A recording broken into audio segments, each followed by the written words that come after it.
late summer 2023, Counter-Strike 2 was finally released. This made a lot of people very angry and is being widely regarded as a bad move. We could see the problem coming before it arrived. In the weeks leading up to release, bro, this guy is large parts of the game were still missing, and Valve had committed themselves to releasing something by saying, coming summer 2023. September what he thinks. Came and nearly went, and any metric of when summer actually is was very definitely nearing an end. And so its eventual release on September the 27th not only disappointed us by not coming with the missing maps and game modes that we thought it would, but it also managed to earn Counter-Strike 2 a place on the Valve time. Bro, I would have... Didn't I bet money? I was about to say I would have bet so much money that they would release it with an operation or some content. Didn't I try to force Aquarius into a bet? Aware?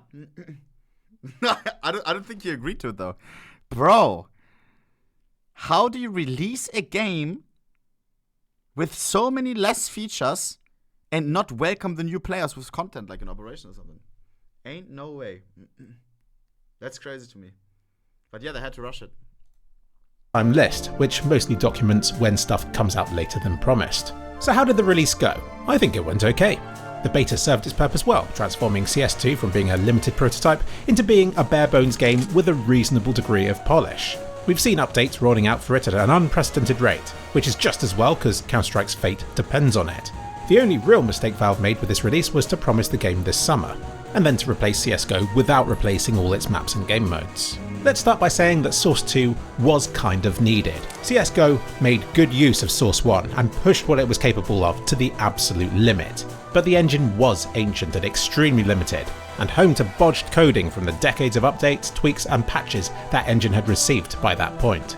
It was a mess, held together with duct tape. For years we made do with it, but it was reaching the point where it was limiting the game's future potential in ways that Counter-Strike 2 does not. So in that regard, I'd say that Counter-Strike 2 was needed. The game's future is much more exciting now we're no longer constrained by Source 1. Has the transition to Source 2 gone flawlessly?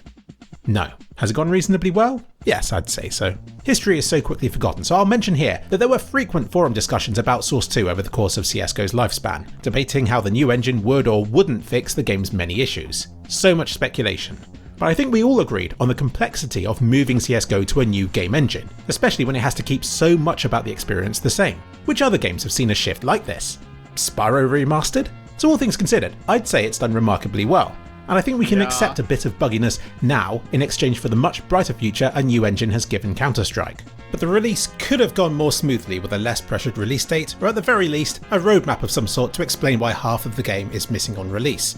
Because the unforgivable mistake that Valve has made is to remove CSGO whilst CS2 still does not provide all the same game modes and maps just yet. We don't have Danger Zone or Arms Race or any of the fun little game modes that would have made this. That Danger Zone in CS2. I hope it still comes, man. Gabe Follower said that some things point at that it's not gonna get released, right? That they took away some code from Danger Zone. Oh man. Sure, nobody was playing it anyways. I was one of the few Danger Zone enjoyers, bro. Probably in the chat as well. I'm telling you, it's underrated as fuck. Every time I forced one of my friends to play Danger Zone with me, one game, even if we died early, they said, we go one more. We go until a win. It's so addicting, dude. You just gotta play it once. They didn't get to hook everyone in. I don't know. This, the proper Source 2 version of CSGO. Right now, CS2 feels more like a bare-bones competitive experience. So what happens now? The worst case, in my opinion, is if we never get these fun little game modes again. And if 2 days ago Gamma Doppler Insane Float, I want to know its value. Congrats, bro. I'll check it in a second, okay? I'll check it in a second, bro. Congrats on the unbox, Habibi. CS2 marks the point when the series finally does away completely with its indie, moddable roots and becomes just another competitive title. Until now, I wouldn't have thought this possible. But now it's been released in this state, I look at it and think, what if? The competitive and esports side is what drives Counter-Strike's current runaway success. The microtransactions are what earns Valve the money. And it's these two seemingly most important aspects of the game that have already headed over to the Source 2 version. Meanwhile, the significance of other aspects, like the casual game modes and the modding scene, seems to have shrunk, to the point where many players might not even notice their omission. They might even like how clean and empty the game's menus are without all this unnecessary casual bloat. But this being the future of Counter-Strike would make me very sad, and I think would kill the heart of the game, even if I can't begin to explain how or why or how long it would take before that happened. background. I came to the series in 2004 because I loved mapping for Half-Life 2, and when Counter-Strike Source featured bot support, I realised I could play my maps on that with and against AI players. It was very exciting for me. I didn't come to this game to become the best, and I think I'd resent it by now if I did. There have been times when I've engaged with this game competitively, but my reasons for loading the game up have changed many times over the last 20 years. And I think it's because of this that I've grown an Mine really haven't, bro. I shouldn't say it. I'm not gonna say it. appreciation for many aspects of the game over this time, and if anything, a bit of a dislike for the competitive filter that so many people can only see this game as. I think it would be a grave mistake for Valve to prioritise that aspect of it and to neglect everything else, because there are so many weird and wonderful communities further afield, beyond the realm of competitive play. And if all these things were lost and it became a streamlined competitive experience, then it would kill my enthusiasm for the game too. I couldn't imagine doing what I do with PUBG or Overwatch or Valorant instead, because those to me are nothing more than a competitive game that's there to play and compete in.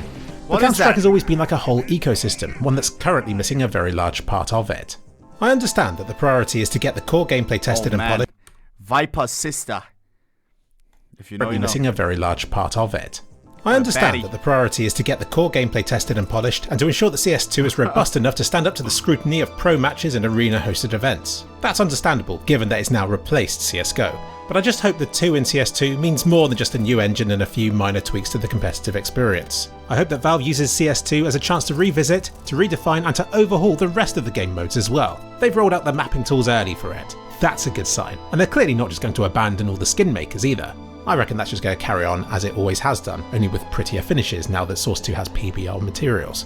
And Valve has already teased at Source 2 versions of the more casual maps, like Lake. So I'm hopeful that this is just Valve taking their time about it, focusing on one aspect of the game at a time. Dude, and then no one, bro. Who actually played this game out? I forgot about this, bro. Who actually played that game out? Me. There's no way in hell you played this game out. They do eventually launch Arms Race or Danger Zone, I hope that it will be done with a degree of love and care. To reach the community server browser in CSGO, you needed to click play, then on this drop down list, this button, then to accept a warning before it showed up. It was so hidden away. But in CS2 they've blessed it with this pretty new icon sat alongside match